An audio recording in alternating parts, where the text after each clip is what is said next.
Nandito naman nga ho tayo sa may DJ's Resort. Dini nga lang ho sa may Canubing. Dahil sa wakas nga ho ay natuloy na ang hindi nga ho bababa sa 10 beses naming pagpaplano para naman nga ho kami ay makapag-outing. Charis! Hello guys! For today's video ay di aring ahot kasama na naman nga ho natin aring aming Rusi. Charits! Baka Rusi namin yan. Ay di aring ahot samahan nyo na rin ako na bumiyahe papunta nga ho sa Calapan at dun nga ho kami mag-outing ng aking mga kaklase dun nga ho sa may bandang Canubing. Hindi pa nga ho sana ako papayagan ng tatay at ng mama na lumabas ngayon at may magaganap nga daw hong solar eclipse. Ang sabi ko naman nga ho ay nakakaawa naman yung mga kaklase ko at inaasahan nga ho nila na ako nga ho ay pupunta. Kaya naman nga ho nung marinig nila yon, abay inabutan nga ho agad ako ng pera at akan nga daw hong panggasolina at basta nga daw ho ako ay mag-iingat nang makabalik pa ang tagapagmana. Chari! At habang kami naman nga ho ay nananakbo ni Rusi ay minadaanan nga ho akong prutasan din nga ho sa Mayabi. Kaya naman nga ho ako ay bumaba muna at sabi ko ako nga ho ay magtitingin ng mga prutas din na pwede nga hong madala. At dahil yun naman nga hong pupuntahan ko ay liguan ay sabi ko ay tamang-tama nga ho aring pakuan. Nagkita nga rin ho pala ako dito ng mangga at sabi ko nga ho ay di bibili na rin nga lang ako ng 1 kilo at masarap-sarap nga din nga ho ito. At pagkatapos nga ho noon ay di ako nga ho ay dumaretsyon at ang sabi ko nga ho kanina sa aking mga kaklase ako ay papunta na kahit ako nga ho ay babagong nag-iintindi pa lamang. Paano ga ho ay nalate naman ng gising ang tagapagmana.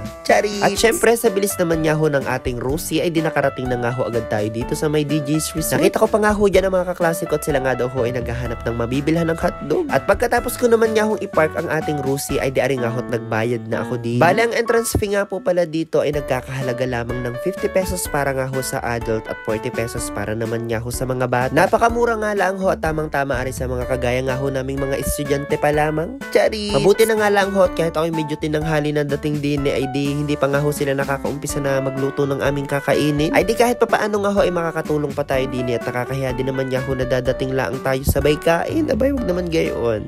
Chari! At ari nga ho pala si Kinaganda Vlogs na in charge nga ho sa pagluluto na ring barbecue at siya nga daw ho ay expert dyan. Kapag nga ho mga ganitong liguan ay talaga naman nga hong matik ay mga gana rin nga ho ang mga pang-ulam. Ay kapag nga ho ganyan ang mga baon nyo sa outing ay talaga naman nga hong napakasarap kumain. Lalo na nga ho kapag aahong ka lang sa tubig yung katal ka na sa gutom ay danas na danas ko nga ho yun ako'y bata-bata pa. Chari! At pagkatapos nga ho naming maluto lahat ay di nagkaya kaganya ho muna na wag munang kumain at kami nga ho ay maligo daw muna para nga daw ho mawala ang init sa katawan. Bale alas 12 na nga rin ho ito ng tanghali at talaga naman nga hong ikakain na. Ang kaso nga ho ay talagang ang pagkakain tapos galing pa nga ho kami sa lutuan kaya naman nga ho nagkaya kagana maligo nga ho muna kahit kaunting minuto. Kaya naman nga ho pagkatapos namin dining sumugbo ng ilang beses at magtampi-tampisaw ay di aring nga ho inihanda na namin ang mga pagkain. Tingnan nyo naman nga ho arit ang pagkakasarap nga ho ng aming mga ulam ay talaga naman nga ho nakakataka. Panigurado nga ho kung ang mga ari ay mapaparami ang kain din. At habang kami nga ho din ay kagulo sa pagkain ay di sasabihin ko nga ho sa inyo kung magkano nga ho ang cottage na ito. Bale rin nga ho ay nagkakahalaga ng 300 pesos lamang. Pero kung makikita nyo nga ho ay medyo awas-awas kami din at hindi nga ho kami kasya at kami nga yata ho ay umabot ng 3. Dahil nga ho sa tansya ko ay ang kasya din nga lang ho sa kubo na ay mga 6 hanggang 10 katao nga din lang. Pero kung kayo nga ho ay madami na mag-outing din ay wag ho kayo mag-alala at meron pa rin naman nga ho mas malaking kubo din. Pero yun nga ho ay hindi na mahalaga minsan sa mga katulad nga ho namin nagtitipid. Tinan nyo naman nga ho siksikan din ay nakakain pa rin naman nga ho. Chari! At pagkatapos naman nga ho nating kumain at syempre dahil hindi nga ho tayo nabubusog ay titikman na agad natin ari nga ho binili kong prutas din nga ho sa may bandang Mayabi. Mabuti na nga lang at napakatamis din naman nga ho nang nabili nating manggang ito. At pagkatapos naman nga ho noon ay di syempre isusunod na agad natin ari nga hong pakuan. Ari nga ho pala isa rin sa mga paborito ko nga hong prutas kahit na hindi ko nga ho siya madalas na kinakain o natitikman. Tapos kung makikita nyo nga ho ay nilalagyan ko ng asin dahil gayaan nga ho ako kumain ng pakwan ay gayaan ka rin ho kayo o ako lamang. Charit! At kagaya naman nga ho nung mangga ay napakatamis din naman nga ho ng pakwan na ari. Charit! At pagkatapos naman nga ho namin kumain ay di ililibot ko nga ho muna kayo ng kaunti din. Bukod nga ho sa swimming pool ay meron nga rin ho pala sila dining playground na pwedeng nga ho sa inyong mga bata. Na sa palagay ko nga ho ay hindi na pwede sa matatanda. Tingnan nyo naman nga ho nangyari sa akin.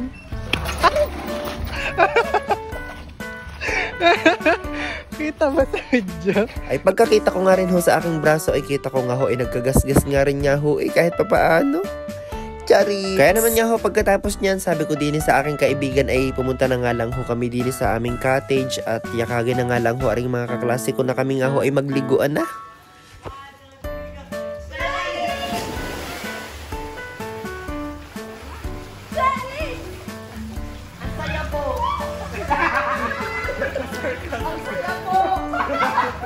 Tapos aring nga hong aming Mima ay nagpapakitang gilas din at ipapakita niya nga daw ho sa amin aring kanyang talent. Ay tingnan nyo naman niya ho't buwis buhay yan na. Pwede na sa Pilipinas Got Talent.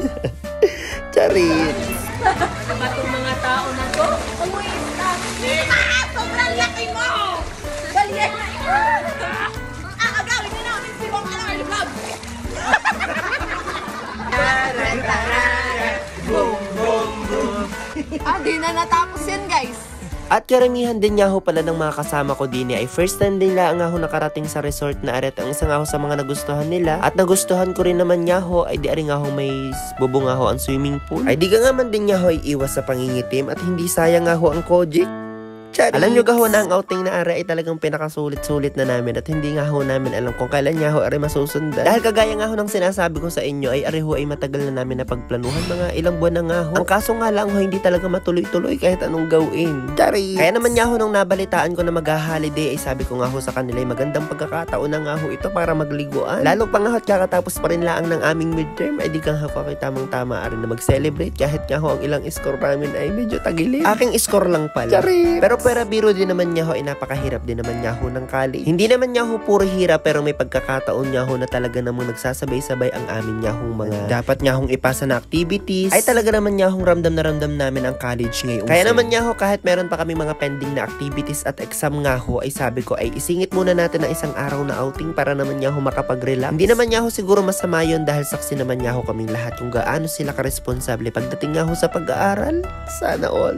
Sorry. Sayang nga lang ho at ilan din lang ang nakasama sa amin din nga ho sa outing na arit. Syempre may kanya-kanyang priorities din naman niya ho ang iba naming kaklase. Kaya naman shoutout sa akin mga kaklase dyan na by next time ay sumama naman kayo at magre-relax nga tayo. Sorry. Pagkatapos naman niya ho noon ay di nagpaiwan nga ho muna ako din sa may swimming pool at kako nga ho ay wala ng tao. Ang kaso naman niya ho ay may mga naliligo pa pala. Magpipicture nga lang ho ako din at napansin ko nga ho na medyo maganda ang view. Mabuti na nga lang ho hindi rin nagtagal ay nakaramdam na yata na ako ay nagpipicture kaya nga ho sila ay umahon na. Ay siya, edi dito na nga lang po muna ulit ang vlog nating ito. Edi salamat na nga lang po muna ulit sa panonood nyo. At kung nagustuhan nyo nga ho ang aking vlog, ay pwede nyo naman nga ho aring i-share para naman nga ho makita ng inyong mga kaibigan at magkaroon ng idea na kayo ay mag-outing. Charit! Ay di pa follow na nga rin ho pala ako. Yun naman nga ho ay kung okay lang sa inyo. Charits! Ay paano?